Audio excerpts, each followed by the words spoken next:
ये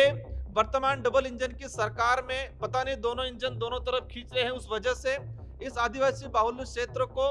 25 साल पीछे ले जाने का काम किया है इस एक साल के अंदर। तो जो आपकी डबल इंजन की सरकार विकास की बात करते हो, अमृतकाल की मोदी जी बात करते हैं, तो उनकी सरकार, उनके ही भजनलाल जी और हमारे बाबूलाल जी दोनों ने मिलके इस क्षेत्र का ही नहीं पूरे राजस्थान का बंडा डाल कर दिया है। वो नहीं करते हैं तो इसी बात को लेकर भारत आदिवासी पार्टी आने वाले 10-15 दिनों के अंदर ही इस 1500 करोड़ की लड़ाई, क्योंकि वो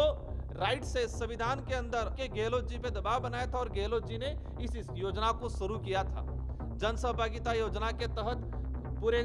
हर गांव तक इस योजना का बजट जा रहा था, लेकिन दुर्भाग्य है कि बाबूलाल जी मंत्री कार्यकाल भजनलाल जी की सरकार में इस क्षेत्र को 25 साल पीछे ले जाने का काम किया है। इस बात को लेकर अगर ये नहीं सुधारा करेंगे, ये बजट आदिवासियों को नहीं मिलेगा, तो भारत आदिवासी पार्टी आने वाले समय में बड़ा आंदोलन करेगी क्षेत्र के अंदर। पत्रकार बंधुओं के माध्यम से अनुसूचित क्षेत्र की जनता को जोहार, और साथ ही वर्तमान में जो डबल इंजन की सरकार का जो दावा करते हैं उन सरकार को मेरा संदेश है। और साथ ही आज भारत आदिवासी पार्टी की तरफ से उदयपुर हमारे जनजाति आयुक्त साहब के यहाँ पर ज्ञापन कार्यक्रम रहा हमारा। ये एक गंभीर विषय है कि अनुसूचित जनजाति के उद्धार के लिए, इस क्षेत्र के विकास के लिए, भौतिक सुविधाओं को सुधारने के लिए पिछले बजट में 1500 करोड़ का जो बजट घोषणा हुई थी और ये पूरा साल बीतने आ गया, इसी 19 तारीख को नया बजट आ रहा है। लेकिन दुर्भाग्य की बात यह है, टीएडी मंत्री जी का जो सोच, उनके कार्यशैली की वजह से उस बजट का 1 रुपया खर्च नहीं हुआ है। शायद अब तक के इतिहास में पहली बार ऐसा हुआ होगा, पहले भी हुआ है, लेकिन 1 रुपया खर्च नहीं होना, 1500 करोड़ ऐसे एज इट इज हो सकता है वो भ्रष्टाचार के भेंट चढ़ाने के है दिमाग में, या फिर ट्राइबलों के इस क्षेत्र के विकास के लेकर उनकी क्या सोच है वो तो वही जाने। लेकिन बड़े दुर्भाग्य के साथ कहना पड़ रहा है कि 1500 करोड़ रुपया का 1 रुपया आज तक खर्च नहीं हुआ।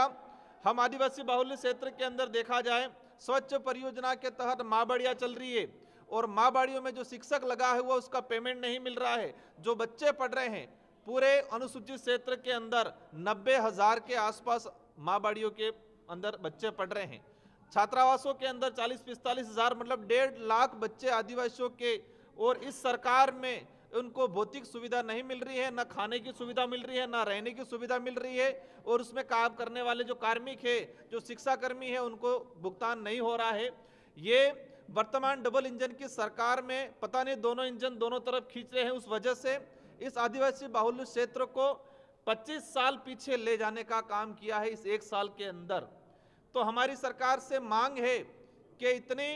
जो आपकी डबल इंजन की सरकार विकास की बात करते हो, अमृतकाल की मोदी जी बात करते हैं, तो उनकी सरकार, उनके ही भजनलाल जी और हमारे बाबूलाल जी दोनों ने मिलके इस क्षेत्र का ही नहीं पूरे राजस्थान का बंडा डाल कर दिया है। और जो 1500 करोड़ अगर ये 4-5 दिन में रिलीज नहीं करते हैं, इन बजट से इस क्षेत्र के एजुकेशन पे, स्वास्थ्य पे, सुविधाओं पे हमने एक ही बात ज्ञापन में रखी है कि जो 1500 करोड़ है, उस 1500 करोड़ से आदिवासी बाहुल्य क्षेत्र की शिक्षण व्यवस्था का सुधार कराया जाए, चिकित्सा सुविधाओं का सुधार कराया जाए, और जो बच्चे स्कूल हॉस्टलों में पढ़ रहे हैं उन बच्चों को शैक्षणिक सामग्री हो, भौतिक सुविधा उनको उपलब्ध कराई जाए। अगर वो नहीं करते हैं तो इसी बात को लेकर भारत आदिवासी पार्टी आने वाले 10-15 दिनों के अंदर ही इस 1500 करोड़ की लड़ाई, क्योंकि वो राइट से संविधान के अंदर अनुच्छेद 275 के तहत केंद्रीय सहायता मद और जनजाति, और हमें खुशी उस बात की है कि जब मैं पिछली बार विधायक था और हमारे साथी विधायक राम प्रसाद जी, हम सब ने मिलके महाराष्ट्र पैटर्न की तर्ज पे राजस्थान के अंदर ट्राइबल का अलग बजट एलोकेशन के लिए हम लोगों ने डिमांड की थी, और हमने दबाव बना के गहलोत जी पे दबाव बनाया था और गहलोत जी ने इस योजना को शुरू किया था। जन सहभागिता योजना के तहत पूरे हर गांव तक इस योजना का बजट जा रहा था, लेकिन दुर्भाग्य है कि बाबूलाल जी मंत्री कार्यकाल भजनलाल जी की सरकार में इस क्षेत्र को 25 साल पीछे ले जाने का काम किया है। इस बात को लेकर अगर ये नहीं सुधारा करेंगे, ये बजट आदिवासियों को नहीं मिलेगा, तो भारत आदिवासी पार्टी आने वाले समय में बड़ा आंदोलन